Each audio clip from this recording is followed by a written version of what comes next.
Well, here's a few news articles I thought were interesting. More information about Tor.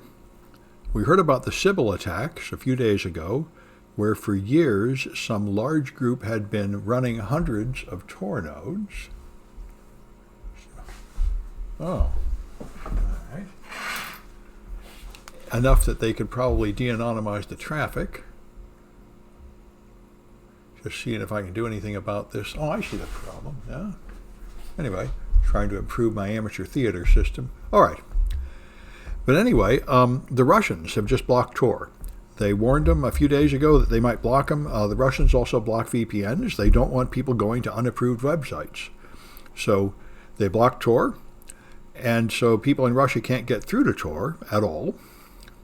And therefore, Tor is asking volunteers to please run Tor bridges, which are private nodes. I've heard about a similar thing to allow people in China to access unfiltered internet. You can run proxy sites that mirror content. And so they're asking people to run more of them, and that's something you can do if you like. Run a Tor bridge so people in Russia can access unfiltered internet. It might be a good thing to do for the world. Anyway, that's I was surprised when they came out a few days ago that somebody had been running hundreds of Tor nodes all over the world for years, enough that they would have a pretty good chance of de-anonymizing content. And now these people say they're almost certainly China or Russia. The thing that surprises me is why not the NSA? I would think the USA would want to de-anonymize Tor too, but anyway, maybe they have another way to do it. Anyway, so that's Tor. And there was an interesting couple articles at the Consumer Reports talking about VPNs. I hear a lot of commercials for VPNs now, and like a lot of people in the security community, I don't really recommend them anymore. The main point of VPNs was back when there was a lot of unencrypted web traffic, like HTTP and FTP. There's almost none of that anymore. And now the VPN companies have been bought up by spyware companies. And so it's not clear to me at all that running a VPN is doing anything other than more efficiently sending your traffic just to the crooks you were trying to hide it from. So if you want a VPN, the thing to do is just rent like a DigitalOcean cloud server for $5 a month and make your own. And then you'll know who's running the VPN.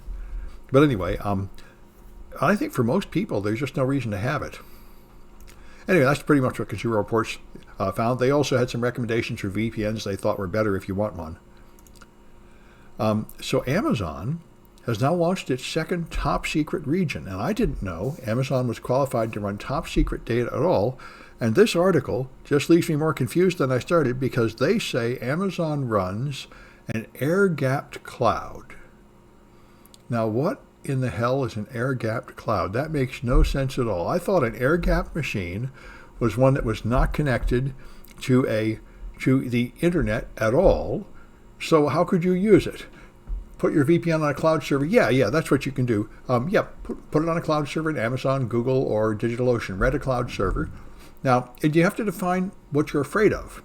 I mean, if you're afraid of random people next to you in a coffee house picking up your traffic, then that VPN will protect you. If you're trying to protect yourself from the U.S. government because what you're doing is illegal, then a cloud provider would not be much of an improvement unless you chose a cloud provider out of the country. That's why, people have to define your threat model. But I think for a normal user, your threat model is just not really going to justify using a VPN at all. The only reason I ever really used it much was to get around blocks. And there are a lot of blocks. It's pretty annoying. The City College network is back up for some reason, and I can connect to it from Coffee House, but when I do, I can't read cryptocurrency news. That's all blocked by City College.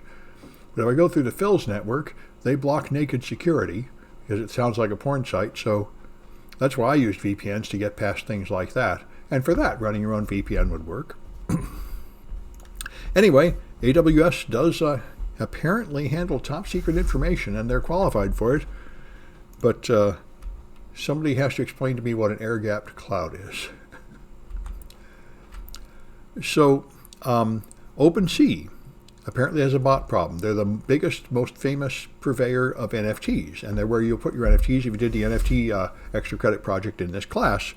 And now there are bots copying all the other art and broadcasting the NFT. And they're now stealing username, profile pics, bio, and everything en masse to make fake accounts. So it shows, another kind of security problem. That's the fundamental problem here. I've read a lot of people complaining that somebody else is posting their art as NFTs. There was no point at which you prove that you owned the art. Of course, how would you in the world prove that you own art? Walk in there with some art and say, I drew this. How do they know it's not true? Anyway, NFTs are really, really hot. Boy, all the cryptocurrency podcasts are full of them, and people are buying them like crazy, apparently, but there's a lot of fundamental problems at the marketplace. So I heard a lot of complaint about the comptroller being driven out of... Biden had a nominee for comptroller, and she was a Russian that had emigrated to America, and there's a Republican on a committee just accusing her on racist terms that you were a member of the Communist Party when you lived in Russia, therefore you're still a communist and stuff. And that was kind of unfair. But the crypto people are very glad that she got driven out because she was very anti-crypto. And that's what their main issue was. So, anyway, we'll see what happens. The legal status of crypto is, of course, a big issue for anybody involved in cryptocurrency. So, problem in San Francisco, the most high-profile. We're hearing a lot about these flash mob robberies. People are very cryptocurrency news source, so there's a lot of them. I forget, Coinbase News or something. There's one of them I go to a lot. I get them all from Google News, but anyway, anything like that is blocked by City College. Whatever blocking services has decided that all cryptocurrency is evil or something. Anyway, so San Francisco has a plan to prevent flash robberies, which is like really, really stupid. And this is how you ended up with Rudy Giuliani in New York. The murders were getting so bad, nobody could do anything about it, so they just got this brutal guy, Rudy Giuliani, that would just fix it by doing brutal, nasty things. And he was really popular for that reason. This is how Israel ended up with their really brutal leader, whose name escapes me, the old nasty guy who, once you have a big violence problem, you put in just a violent thug to fight back. And that looks like where San Francisco's headed, because they have no good plans. And this plan makes no sense. This plan is to let the businesses hire off-duty sheriffs to be security guards for them at a high expense. So that's not what I would regard as much of a solution to crime. It's crazy how some people automatically hate anyone who's anti-cryptocurrency. Well, I think the cryptocurrency people, of course, automatically hate anybody that's anti-cryptocurrency. Train flash mobs to work in startups. Well, yeah, that's right. Yeah. Anyway, it does seem like the break-ins, robberies, crime, pickpocket, breaking into cars, breaking in businesses is just out of control around here. And when you have it like this and the government doesn't do anything about it, then they throw out the government and put in more brutal people, often Republicans, who are willing to just break laws and offend people and, implement racist things like stop and frisk. That's how you end up with brutal government, is when you fail to protect the people, then they just want somebody strong and tough, and they're not too worried about the details. This is unbelievable to me. This guy had a fake vaccine passport in Germany, and he found out he was going to get caught. He killed his family and himself. You could just get the shot. It will do you a lot less harm than something crazy like that. That's just... People are so emotional about these vaccines. Dude, it's just another vaccine. We all had a bunch of them to go to school. We have them all the time. People are so worked up about it. Anyway, Amazon's been down, was down all day yesterday apparently. I guess it's back up today. I don't know. I seem to be the only person that isn't using anything on Amazon. People have stopped complaining today. I haven't heard an official report of why it went down and whether it came back. Yeah, anti-vaccine's been around for a long time, but it never was this popular. That's why a bunch of things that used to be like a 1% problem have now swelled up to like a 30% problem. Number of people that believed that JFK was going to rise from the dead and chemtrails are killing us, all this stuff used to be small. Canvas was down because of AWS? I didn't see that. Huh. Anti-vax cryptocurrency? No, if you find a link, that sounds great. That's what we need, an anti-vax coin. Irvin's canvas. Oh. Oh, well, I don't know about Irvin's canvas. Mine wasn't down, I guess. But an anti-vax cryptocurrency, yeah, that sounds good. That's like Trump's social network. I mean, there is a group of people there that you could market to and get money from them. CCSF canvas was affected. I was using it. It was just kind of slow. Oh, okay. Well, anyway, here's ransomware takes. Whole of government ransomware response, kind of interesting and kind of cute. These are things that actually happened, things that look questionable, unequivocally false but harmless, up to dangerous to yourself and others, and just craziness.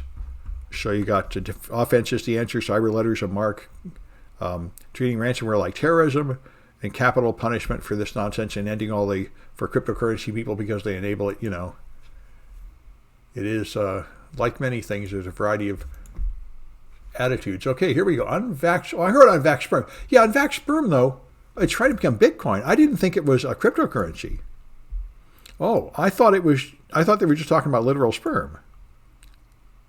Right.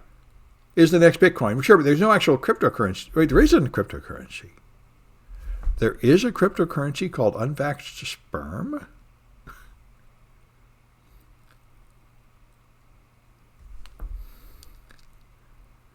Well, that's... I don't understand what the point of the cryptocurrency is at all, but that's kind of the case of all cryptocurrencies. All cryptocurrencies kind of make no sense. Well, anyway, that's a cute one. All right, I'm glad you told me. I'll throw that on the news links and on Twitter. That's the